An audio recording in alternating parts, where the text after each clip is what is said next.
Good news, I transmigrated into a book. Bad news, I'm Ethan Caldwell, the fake heir destined to be kicked out. Good news, I wrote this book. I knew that once the real heir returned, he'd leverage my parents' guilt to stomp all over me. He'd even frame me for leaking company secrets, get me kicked out, and eventually run me over. So when I was 4, I took a pin and meticulously pricked holes in every single condom I could find. After that, I made it my mission to ensure my parents were fruitful. Finally, when I was 5, my first younger sister, Emma, was born. The next year, my second younger brother, Mark, arrived. The real heir returned on my 18th birthday. He stared at the 10 kids in front of him, and his jaw practically hit the floor. I'm looking for Mr. Caldwell. I'm his biological son. Michael Thompson, the original novel's protagonist, stood at the smart doorbell. He held up a DNA test report, spine ramrod straight. This is a DNA test report. I'm here to meet my family. Mr. Henderson, the butler, listened, his face etched with exhaustion.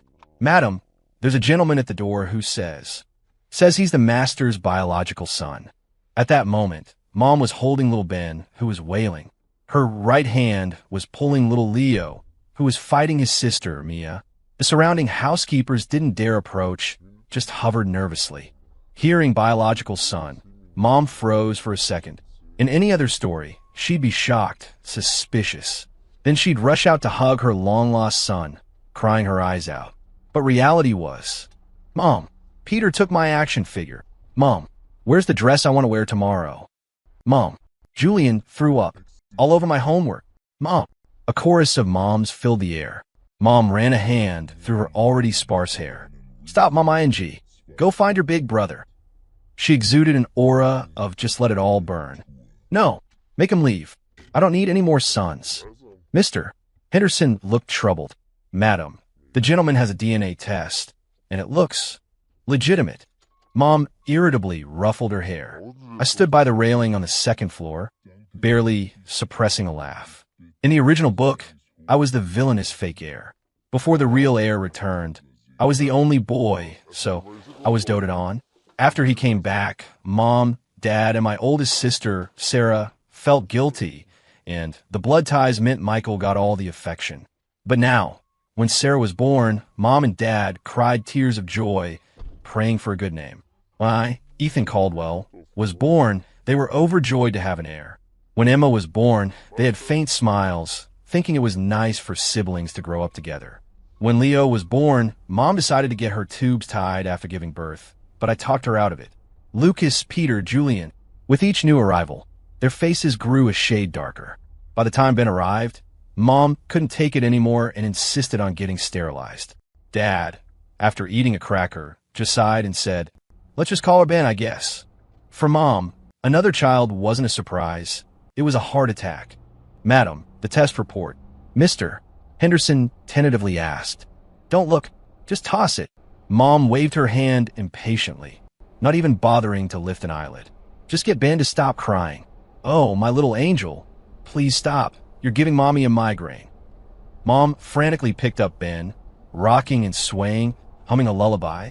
As for the real heir at the door, holding his DNA report and eagerly awaiting a reunion, who had time for him?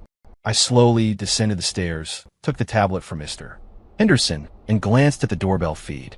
On the screen, Michael was still holding his rigid pose. He'd probably been waiting too long, because a hint of impatience and confusion flickered across his face. I smirked. Let him in, I told Mr. Henderson. After all, he's Dad's flesh and blood. People might think the Caldwells are abusing an outsider. Mr. Ethan, this. Mr. Henderson hesitated. Go ahead. I'll take responsibility if anything goes wrong. I smiled, gentle and polite, the picture of a responsible older brother. Mr. Henderson nodded then and let him in. The moment Michael Thompson stepped into the Caldwells' living room, his face was a masterpiece of disbelief. The enormous living room, easily several thousand square feet, was strewn with toys, coloring books, and empty snack bags. A 6 or 7-year-old boy was riding piggyback on a 5-year-old, yelling, "Giddy up!" The one being ridden was wailing, snot bubbles forming at his nose. They ran right into Michael. Caught off guard, he stumbled. He instinctively reached out and gave a fierce shove. Get lost. That shove had 100% of his strength behind it. What kind of brat dares to run into me? 5-year-old Julian couldn't withstand the force. He flew backward. He hit the corner of the marble coffee table with a sickening thud. Wah! Boo-hoo-hoo! A huge bump instantly swelled on Julian's forehead, and a trickle of blood ran down his temple. Julian. Emma picked up Julian, glaring fiercely at Michael. Who are you? What gives you the right to come into our house and bully my brother? Michael bristled. The Caldwells only have 2 kids, me and my sister. What makes you think this is your house? You. And that fake, Ethan Caldwell, you're all imposters. Smack. A crisp slap echoed clearly in the noisy living room. Michael clutched his face, staring in disbelief at Mom, who had appeared out of nowhere. Her hand was still raised in the air, her chest heaving, clearly furious. Michael's eyes widened, a flicker of panic in them. Mom roared, pointing at the children scattered around the room. Let me tell you, every single one of them was carried in my womb for 9 months. Who are you calling a bastard? Huh? Who are you calling a bastard? Mom was shaking with rage.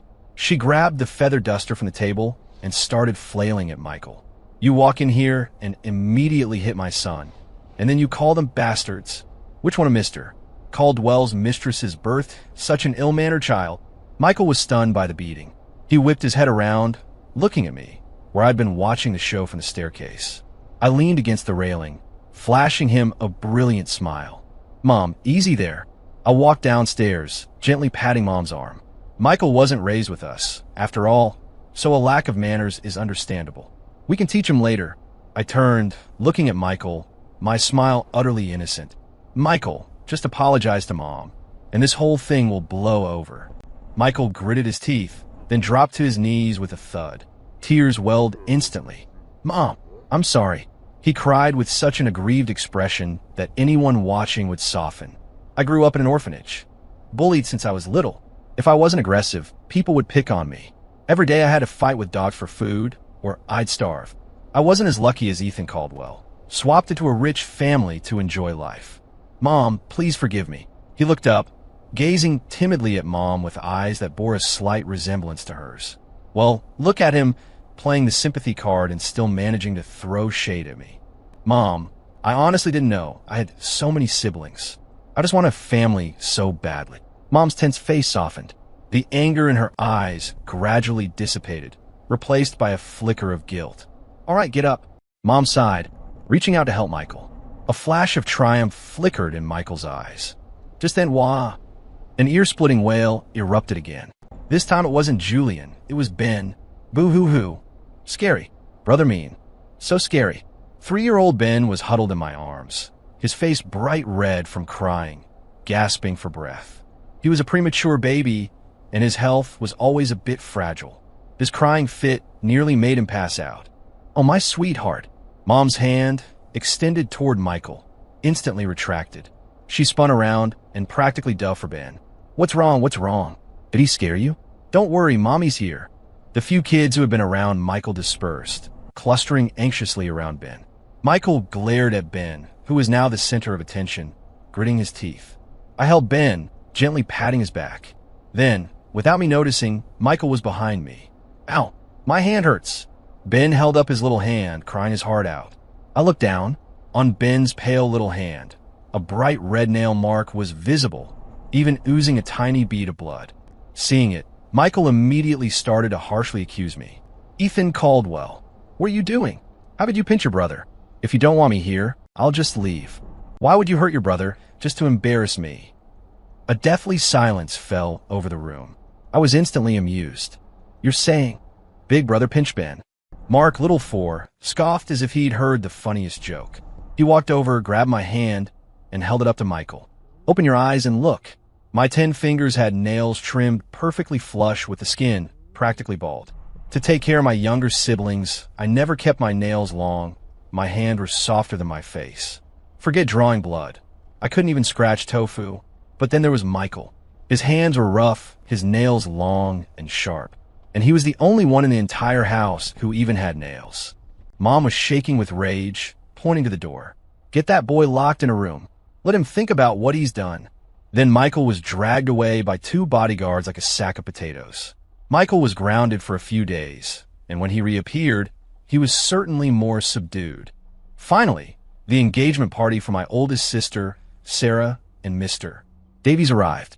This was a major event in the original book, and a turning point in my life. According to the original plot, Michael would drug me tonight. He'd make sure I ended up in bed with the Caldwell's archenemy, the novel's big villain, Victoria Hayes. Then he'd plant a USB drive containing confidential files, stolen from Dad's study, in my room. After that, he'd bring people in to catch us in the act, solidifying my guilt for betraying family secrets. Facing the upcoming setup, I had no intention of doing anything. I just waited for Michael to make his move. The party began. Michael's gaze kept subtly drifting to the wine glass in my hand. I played along perfectly, picking up the spiked red wine and downing it in one gulp. I even swayed slightly, pretending to be unable to hold my liquor. "Big brother, are you drunk?" Michael immediately rushed over, supporting me with a look of concern. "Let me help you upstairs to rest."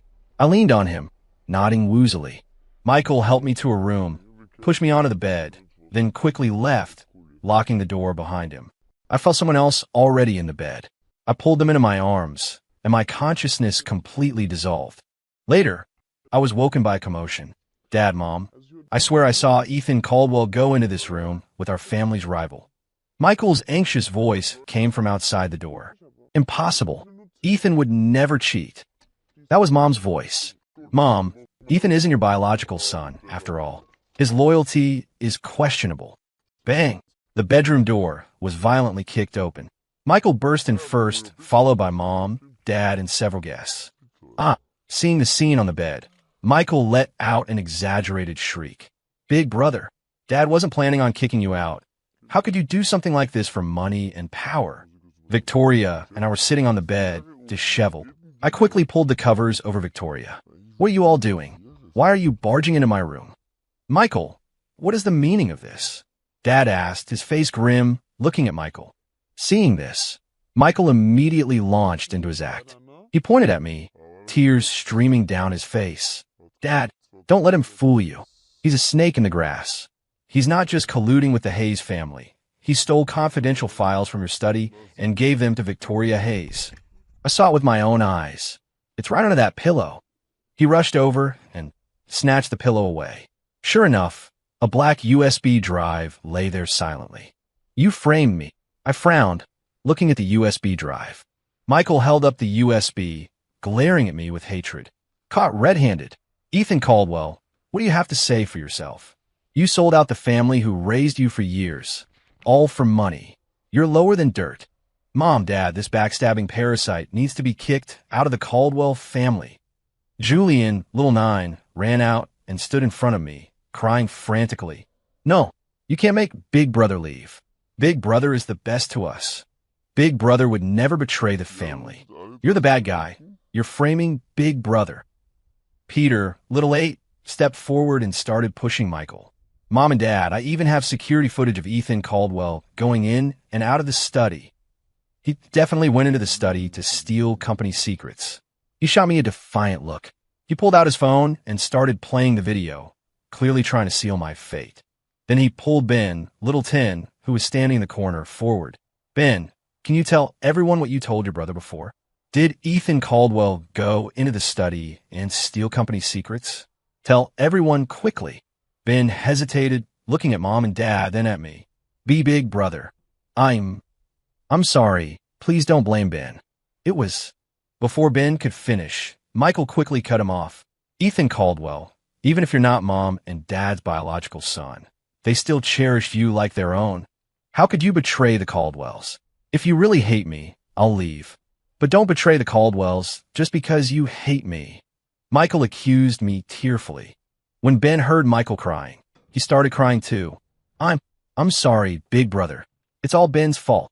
Michael told Ben if I put this black box under the pillow, he'd give Ben candy. Boo-hoo. Hiccup. "I'm sorry, Mom." Hiccup. "Ben was wrong. Ben was greedy." Hiccup. "Mom and Dad, punish Ben. Don't blame Michael." I was amused. Michael, in all his calculations, hadn't accounted for Ben being my little secret weapon. "You're lying. Ethan Caldwell paid you off. You're all ganging up to frame me. Michael shrieked hysterically, pointing at Ben. I never even went near the study. How could I have stolen files? On the contrary, Ethan Caldwell was constantly going in and out of the study. Who knows what he was doing in there? Besides, Ethan Caldwell isn't Mom and Dad's real son. Who knows what schemes he's cooking up? Dad's face was grim. He said nothing, likely believing at least part of it. Ethan, did you really? Mom hesitated, probably believing it too. The surrounding guests started to whisper. This Caldwell family is a mess. Did Ethan really steal something, or is Michael framing him? But if that USB drive is real, Ethan Caldwell's life is over. I sat on the bed, slowly straightening my clothes. Seeing Michael's desperate scrambling, I couldn't help but chuckle. Since Michael is so sure, let's take a look, shall we? I turned to Emma, little 3. Emma understood immediately, handing me a tablet. Dad, since Michael says it's classified, why don't you check it yourself? Dad took the tablet, gave me a deep look, and then plugged the USB drive. Everyone's gaze was fixed on the small screen. Michael craned his neck, his eyes gleaming with excitement. He was certain it contained the Caldwell Group's core data. After all, he'd copied it directly from Dad's computer. A video automatically began to play. A pink, pig-headed hairdryer was holding a water gun, frantically spraying a guy who looked like an egg-headed superhero. The background music was a cheerful, ridiculously catchy kids' tune. Puffed. Someone couldn't hold it in and burst out laughing. Immediately after, the entire room erupted in a roar of laughter. The guests, who had been expecting a juicy scandal, were now bent over double with mirth. This is the Caldwell's business secret. Superman versus Peppa Pig? Ha ha ha, that's top secret, all right. The art style. Looks like something a kindergartner drew. Dad's face went from grim to bewildered, then settled into an expression of utter constipation. He looked up at Michael, who was now frozen in place, his voice laced with suppressed fury. This is what you said Ethan Caldwell stole, company secrets. You caused this scene at your sister's engagement party, all to try and send your older brother to jail. For this? Sarah, my oldest sister, leaned over for a look, her mouth twitching. Isn't this what Peter, little 8, drew last week? I even told him it was creative. Michael was completely dumbfounded. He snatched the tablet with trembling hands, frantically swiping at the screen. Impossible. Absolutely impossible. He clamped his hand over his mouth mid-sentence. I seized the opportunity to twist the knife. Clearly what? Clearly copied it from Dad's computer yourself? I looked at him with a half-smile. Michael, Dad's study has an iris scanner lock. Besides Dad and me, not even Mom can get in. How did you get in? And how did you know the password? Michael's face instantly turned ashen. Victoria Hayes scoffed, her gaze sweeping over Michael with disdain. The Hayes family and the Caldwells certainly have a rivalry, but Ethan Caldwell is my fiancé. I'm not so classless as to resort to such petty tactics. Besides, what's wrong with being intimate with my fiancé? Is that against the law now? Michael felt his world collapse. He definitely remembered Victoria Hayes as the novel's main villain, but he had no idea why she was now Ethan Caldwell's fiancée. Of course, he wouldn't know. After all, to survive, the second thing I did after transmigrating was passionately pursue the big villain. At the time, it caused a huge stir in the local high society. Everyone knew that Ethan Caldwell, the Caldwell's second son, was madly in love with Victoria Hayes, the Hayes family heiress. Enough. Dad's voice was final. He cast a look of disgust at Michael. Starting tomorrow, he's going to military school overseas. He's not allowed back in the country without my permission. Before he came back, the house was as peaceful as could be. The moment he arrived, it was constant trouble. It was utterly exhausting. No, I won't go. Why should I? Michael struggled wildly. I'm the biological son. Ethan Caldwell is the fake one. Why are you all helping this imposter bully me? It's all because of you. Everything the Caldwells have is mine. My parents' and sister's affection should all be mine. What right do you have to steal what belongs to me? After Michael was sent away, the Caldwell family finally returned to a rare state of peace. Mom and Dad practically cheered at his departure. They even had an extra serving at dinner. 3 years later, I was grilling in the backyard with my siblings. A news report suddenly broke into the TV broadcast. Today, American-born entrepreneur Ms. Jasmine Chun has returned to the country with her fiancé, Mr. Michael Thompson, making a high-profile announcement. The Chun Group plans to aggressively enter the domestic market, vowing to become the top financial conglomerate in the city's elite circles. On screen, Michael was dressed in designer clothes, a stunning woman on his arm. He was beaming, full of self-satisfaction. That woman was Jasmine Chun, the original novel's female protagonist. Who would have thought that Michael, sent to that godforsaken military academy overseas, would still manage to activate his protagonist halo? He literally bumped into Jasmine Chun, who happened to be scouting locations at the airport. It was love at first sight, sparks flying. Michael used his reborn memories to help Jasmine avoid several business pitfalls. He then successfully worked his way up, becoming Jasmine's fiancé. Ugh, how is this guy like a cockroach? Impossible to kill. Emma, little 3, rolled her eyes as she flipped a kebab. Michael looked into the camera, his eyes arrogant, hinting, besides expanding our business, I've also come back to reclaim some things. Things that rightfully belong to me. Some people have been occupying others' positions too long. It's time I gave them back. He was basically declaring war on me. Big brother, he seems pretty arrogant. Mark, little 4, pushed up his glasses. Be confident. Drop the seams. Want me to hack the Chun Group systems and teach him a lesson? What's the rush? I slowly wiped my mouth. He just got back. Gotta let him strut around for a couple of days. Michael wasted no time. Within days, the Chun Group began a relentless attack on the Caldwells and the Heirs. Using his reborn advantage, Michael was like he had a crystal ball. One day, he'd snatch a major contract from the Caldwells. The next, he'd outbid the Heirs for a prime piece of land. He even openly mocked the Caldwells as a dinosaur industry and the Heirs as new money. Rumors spread throughout the city's elite that I was a leech, only capable of sucking the family dry. Unlike him, who could generate profit. Anyone who allied with me would be cursed. During this time, the Caldwell Group's stock fluctuated wildly several times, and Dad's hair turned noticeably grayer. That ungrateful brat. I should have strangled him in his crib. Dad roared, smashing a glass. Michael's biggest target was the upcoming bid for the South Side development. It was a key government project. Whoever secured it would be the dominant force in the city's elite for the next decade. In the original book, Jasmine used this land to completely crush the Caldwells and the Heirs. Michael was naturally determined to win it. At the dinner table, Dad was gloomy and Victoria had no appetite. Dad, Victoria, let's sell all our land in the development area, I suggested. Sell it. This development is prime real estate. If we sell it, we'll be left with nothing. Dad slammed the table, furious. What's your plan? Victoria asked. When it comes to competing for this development, we're at a disadvantage against the Chun Group. So, why not sell our land to the Chun Group at its highest value? Then use that money to buy up land in the inner city neighborhoods. Inner city land can make money. Victoria raised an eyebrow. Absolutely.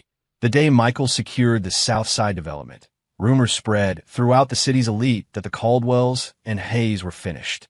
The Chun Group's stock soared, and Michael became a business genius everyone wanted to curry favor with. To rub it in, he deliberately brought his entourage to the Caldwell mansion to gloat. Heard your family's been investing a lot in those inner city neighborhoods lately? What? The Caldwells and Heirs planning to get into the junk collecting business. A burst of laughter rippled through the onlookers. Everyone was enjoying the Caldwells' misfortune. The Caldwells abandoned the golden opportunity of the South Side. They ran off to develop that godforsaken inner city area in the North Side. They must have lost their minds. Look at Michael, talking like that. I chuckled softly. What's wrong with junk collecting? If you can turn trash into treasure, that's skill. Unlike some people who hold a golden spoon and still end up begging for scraps. Michael's face changed.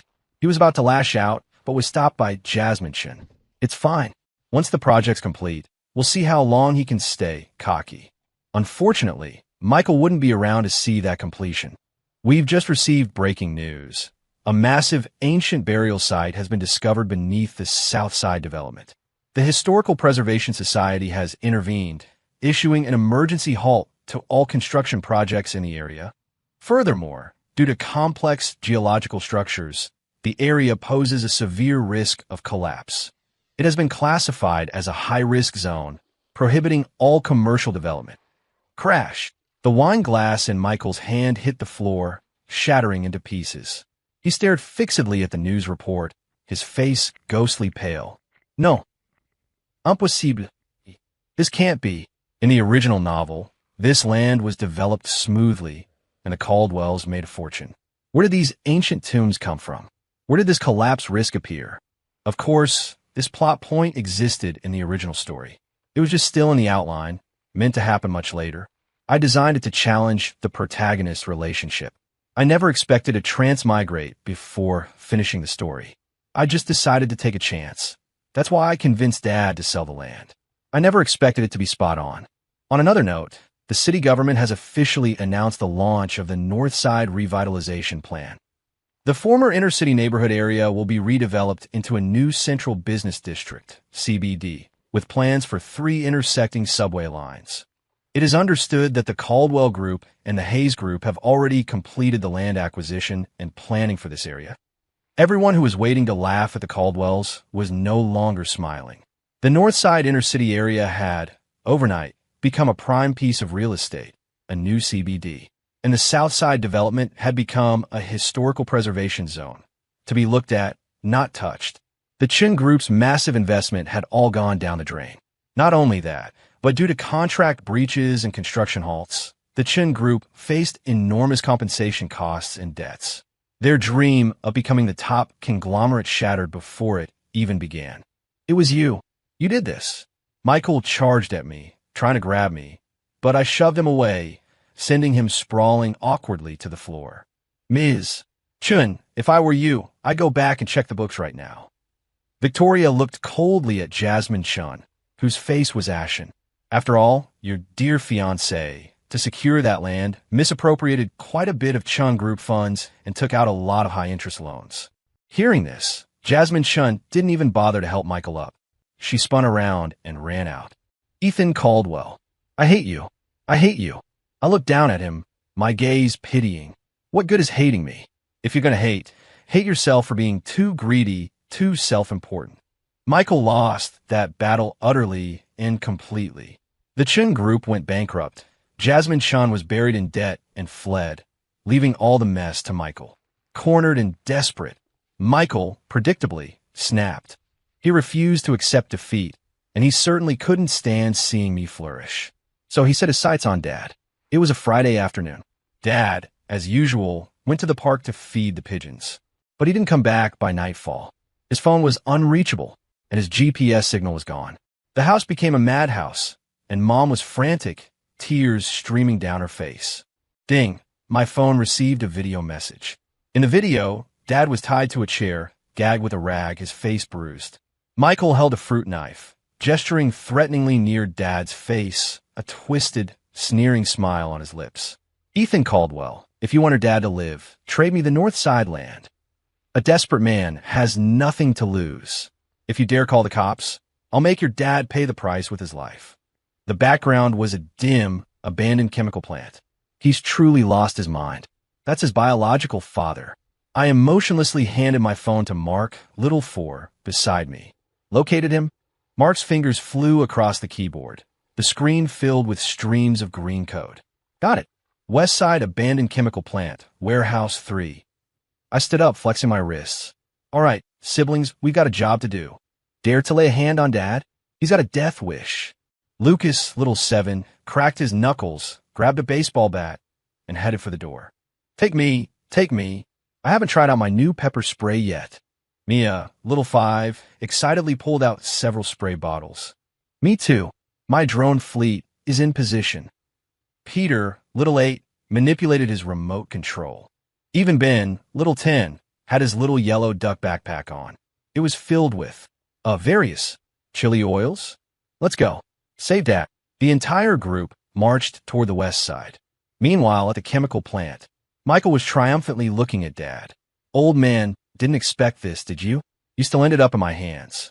If you had just given me the family fortune back then, none of this would be happening. But it doesn't matter.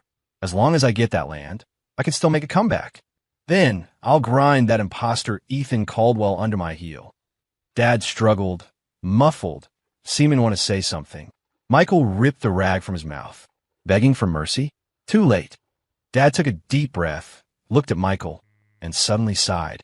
Michael, stop this. Stop? Why should I stop? I won't give up. Michael roared. I'm trying to save you, Dad said earnestly. Do you have any idea who you've messed with? Those little monsters. They're far more ruthless than I am. Huh? You mean those few little brats who just play in the mud? Michael sneered disdainfully. They're probably hiding at home, crying their eyes out right now. The words had barely left his mouth. Boom! The warehouse door was suddenly kicked open. I walked in carrying a golf club. Behind me were the 8 little monsters. Who said we were crying our eyes out? I grinned at a dumbfounded Michael. We're here to send you on your way. Michael was clearly startled by the sight, but he quickly recovered, grabbing Dad and pressing the knife to his throat. Don't come any closer. If anyone moves, I'll kill him. The blade cut Dad's skin, a trickle of blood appearing. The air instantly froze. Michael, that's your biological father. I dropped my smile, my eyes growing cold. Cut the talk. Where's the contract? Did you bring it? Michael shrieked hysterically. I don't believe you actually care about this old man's life. Contract. I chuckled softly. No contract, but I do have a gift. I snapped my fingers. Beezy. A dense buzzing sound suddenly came from above. Michael instinctively looked up. Dozens of drones hovered in midair, each carrying a water balloon. What is this? Before he could react. Release. Peter, Little 8 commanded. Dozens of water balloons dropped simultaneously, precisely hitting the thugs Michael had brought. Splash, splash, splash. The balloons burst open. They weren't filled with water, but superglue. The thugs were instantly stuck, unable to move, their bats stuck to their hands. They just spun around like trap flies. Damn it. Michael saw things going south and moved to strike Dad. Just at that critical moment, a dark shadow shot out like lightning. It was Ben Littleton. Don't let his short legs fool you. He was incredibly fast. Using his small size to his advantage, he darted behind Michael and bit him right on the calf. Arr! Michael cried out in pain, his knife hand faltering. Seizing the opening, Lucas, Little 7, lunged forward. One baseball bat swing knocked the knife from Michael's hand. Then Lucas picked him up like a rag doll. Dare to touch my dad? You got a death wish.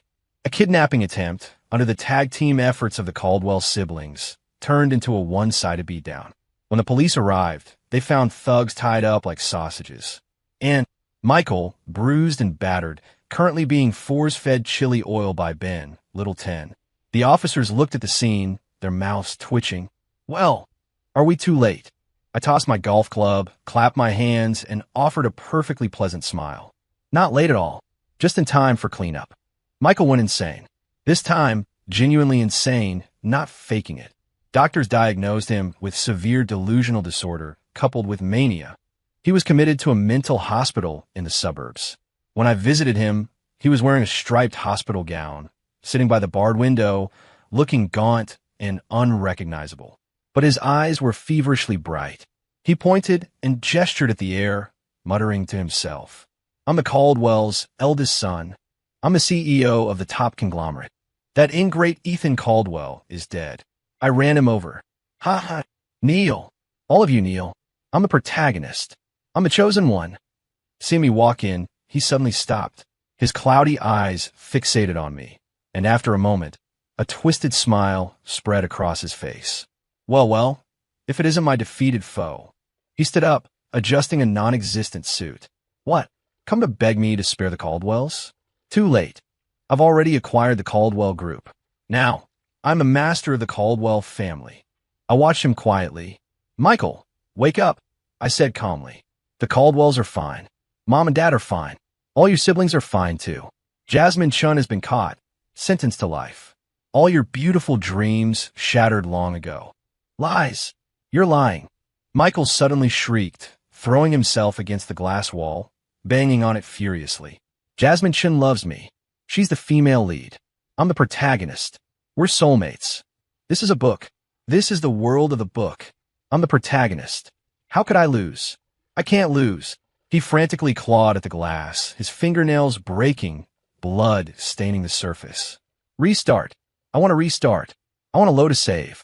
Something went wrong. System? System, come out and help me. I'll kill Ethan Caldwell. Kill all those bastards. Doctors and nurses rushed in, giving him a sedative injection. He slowly slumped to the floor, still mumbling incoherently. I'm the protagonist. I'm the protagonist. Outside the mental hospital, Victoria Hayes' car was waiting. The window rolled down, revealing her beautiful face. All done. Yeah. I opened the car door, got in, and buckled my seatbelt. How was it? Did he recognize you? Living in his own world. Suits him. Michael's tragedy was his obsession with a plot and protagonist aura. He thought possessing future knowledge gave him the right to trample over others' lives. But he forgot that life isn't a script, and no one is a born side character. Even a fake heir, with effort, can live a spectacular life. Victoria suddenly went quiet. What are you thinking about? Victoria reached over and took my hand. Thinking about? Well, I'm going to marry you. I turned, looking at her, my eyes crinkling in a smile. Is that a proposal? Victoria raised an eyebrow, then suddenly slammed on the brakes, pulling the car over to the side of the road. I pulled a velvet box from my pocket and opened it. A dazzling diamond ring sparkled in the sunlight. I planned on surprising you tonight, but since I've already said it, Victoria Hayes, will you marry me? Be my only, my eternal protagonist. I will. My wedding to Victoria Hayes was a sensation throughout the city's elite, not just because of the powerful alliance between the Caldwells and the Hayes, but also because of the groomsmen and flower girl disaster zone. As the Caldwells' eldest, how could my 10 siblings miss my wedding? On the wedding day, in the dressing room, big brother, do I look cool with my hair? Peter, little 8, sported a spiky mohawk, stiff with so much hair gel he looked like a porcupine. So cool, so cool, I sighed, rubbing my forehead. Big brother, I've got your confetti ready. It's going to be an amazing effect. Leo, little 6, grinned mischievously. Big brother, I got you a present too.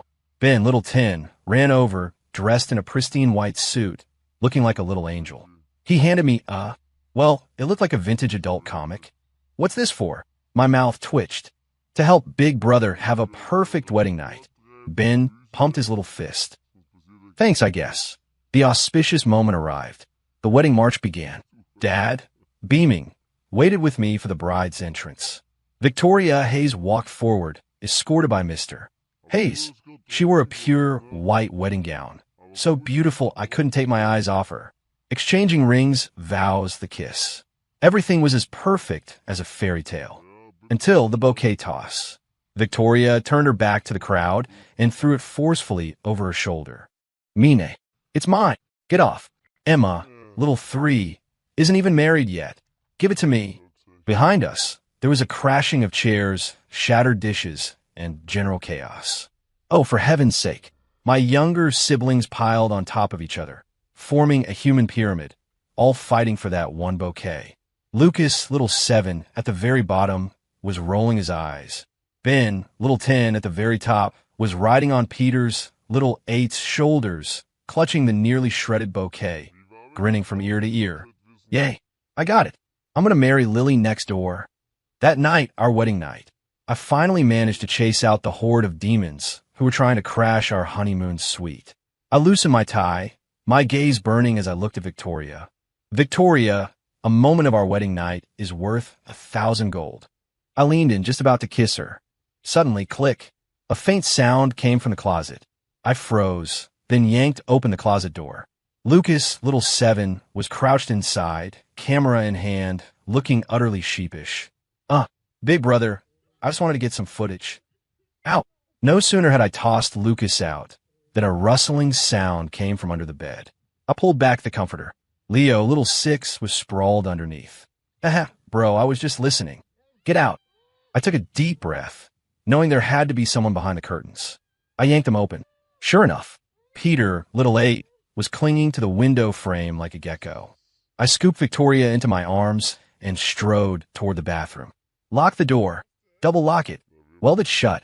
She was laughing uncontrollably in my arms.